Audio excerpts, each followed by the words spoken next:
Hi, I'm Sean with RaiderIO, and I'm here to talk about Murder Row, a new 4-boss dungeon coming in the World of Warcraft Midnight. Murder Row takes place in the darkened streets of Murder Row in the city of Silvermoon, where a secret fell smuggling operation has been preying on the fears of Silvermoon citizens ever since the Voidstorm appeared. We come in here to figure out what's going on and put a stop to it. The dungeon starts out, and we very quickly see what I believe is Blizzard's new design policy in putting heavier priority target enemies in a group of smaller packs of lower health and lower priority enemies. You can see here we pull this bribed guard, along with a bunch of street sneaks, row hooligans, and a felonious mage. The bribed guard will be our kill target, I suspect, as it has the more health and does the most damage. These guards do an attack on the tank called Shield Bash that also includes a small knockback, and they do a thrown glaive attack called Crimson Glaive that's targeted on a player, and then you can direct where it goes. Once the cast happens, you see a spinning glaive leave the enemy, and you can sidestep this and move out of it. If you get hit by these glaives, it does a lot of damage and leaves a very nasty bleed. Throughout this first part of the dungeon, we're going to be talking to these row snitches. We have to interrogate 4 of them to open up the path to the first boss. So it's just a matter of clearing all of the trash in the first area and talking to the snitches.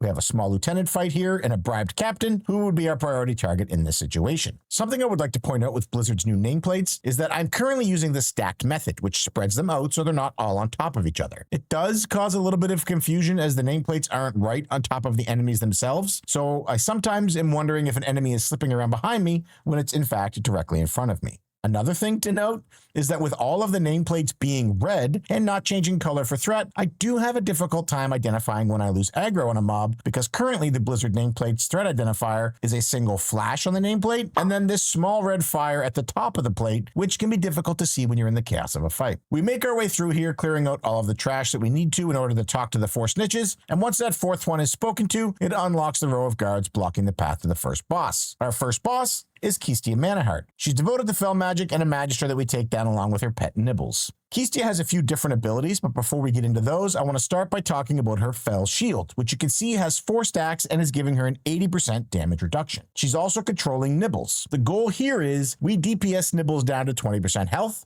and once she hits 20%, she'll be drained to fell magic and revert to her light form, where she purges Kistia with an infusion of light magic. Then Kistia will be destabilized, which stuns her for 15 seconds and increases all damage she takes by 100%. While that's happening, she's also going to be unleashing bursts of disorder that inflict chaos damage to all party members every 1 second. This is our damage amp, but it's also a healing amp. It's very similar to the Big Mama fight from Operation Floodgate. Some things to keep in mind while fighting Nibbles. She does a fell spray, which is a frontal cone that rotates a little bit, so just sidestep that. And she'll put a dot on players with corroding spittle, which hits for big damage and then leaves that dot in place. Kistia herself does Chaos Barrage, which is a devastating blast of chaos magic at her current target that then jumps to nearby players, and she'll spawn mirror images of herself that radiate Fellstorm, which is group-wide AoE damage. You can dissipate these mirror images by interrupting them. This is a great spot for Divine Toll if you're a prop paladin. Otherwise, you just want to run out and interrupt those ads as soon as they spawn. After each wave of destabilization, Kistia comes back with 1 less stack of her fell shield. So she starts with 4 stacks for 80%. After 1 round of damage amp, we get 3 stacks for 60%, so on and so forth. Eventually, we'll hit a point when it's better to just focus her down than it is to re-trigger Nibbles. After beating the first boss, we throw on a disguise, skip the line, and run up into a minigame here in a bar where we essentially become employees.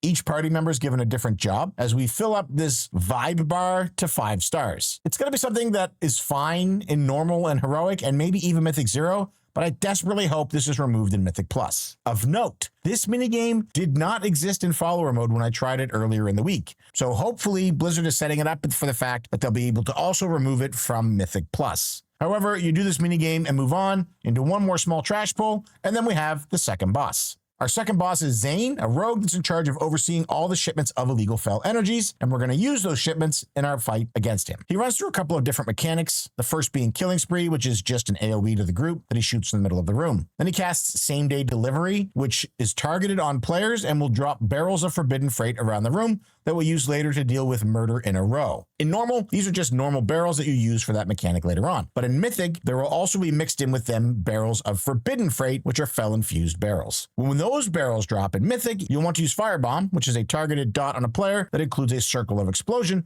to get rid of them. You can see us using Firebomb to get rid of these normal barrels here. Then we have Murder in a Row, which is a mechanic that targets all of the players and will shoot them after the cast finishes. If it hits a barrel first, it destroys that barrel instead of the player. And I want to point out how nice it is that when you're behind a barrel, the line targeting you actually locks onto the barrel. So you know you're in a safe spot. There's no questioning of what's going to be hit. Lastly, Zayn has an ability called Venom, where he attacks a player for big damage and then leaves a poison dot on them that also reduces their maximum health by a percentage amount. After we finish fighting Zayn, we're going to head up to Silvermoon proper, where we're going to get stopped for a small RP with Lithial Cinder Fury as she unveils herself as the true end boss of the dungeon, and then we're going to fight a bunch of demons in the streets of Silvermoon. We're going to see here we continue the trend of one major focus mob and smaller, less important mobs to fight, which sort of tracks with a lot of the ways we've seen DPS being changed in Midnight, with them having a lot of their abilities offering passive cleave. Up here, we're fighting a bunch of demons, and we can see them in the form of Wrathguards, Imps, and so on. The Shivan Orb Weaver does a channeled Fellfire Orb, which targets a player that can be directed, and then it casts a slow-moving green orb. You just sidestep it, and you avoid the damage. I'm not sure if this is intended to explode like the orbs in Dawnbreaker when it ends, but it isn't currently, so we'll keep an eye on that.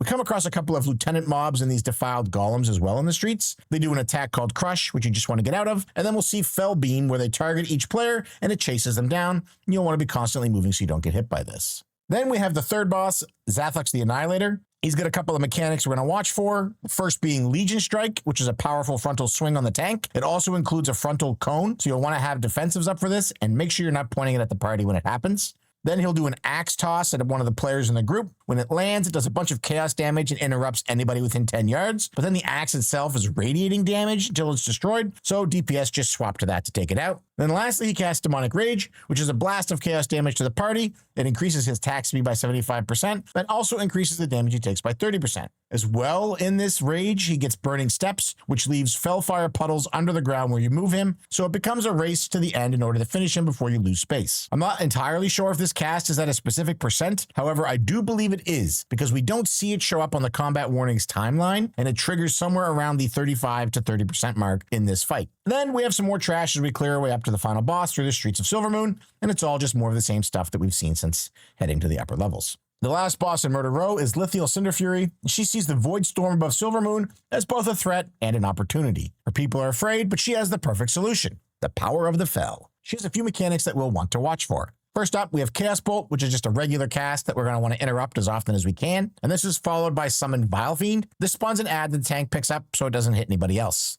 Then she's going to cast Fingers of Gul'dan, which targets each of the players in the party, putting a circle around them. So you'll want to make a Venn diagram and be fairly close to each other, because when this cast ends, it spawns a lot of wild imps that are going to cast Fellfire Burst. Another great spot here for Divine Toll if you're a paladin, or Sigil of Silence if you're a demon hunter. Anyway, you can grip these ads in, interrupt them, stop their casts, so that you burn them down as fast as possible. Because right after this, Lithial's going to cast her own Demonic Gateway and teleport away from the group and begin the cast of Malefic Wave. If the Malefic Wave hits any of these ads, it increases their haste by 100%. So you want them to be dead before the wave reaches them. You also want to skip the wave yourself, so you'll use her gate to jump over it once it's safe to do so. If you click the gate early, or if you misclick it or you don't have the opportunity to click it, you can immunity through this wave, and I suspect AMS probably also works. Then we get back to fighting Lithial, and it's rinse and repeat, where she brings in the Vile Fiend, summons a bunch of imps, teleports away, so on and so forth. In Mythic, she actually summons that Infernal that we see she has imprisoned at the start of the fight,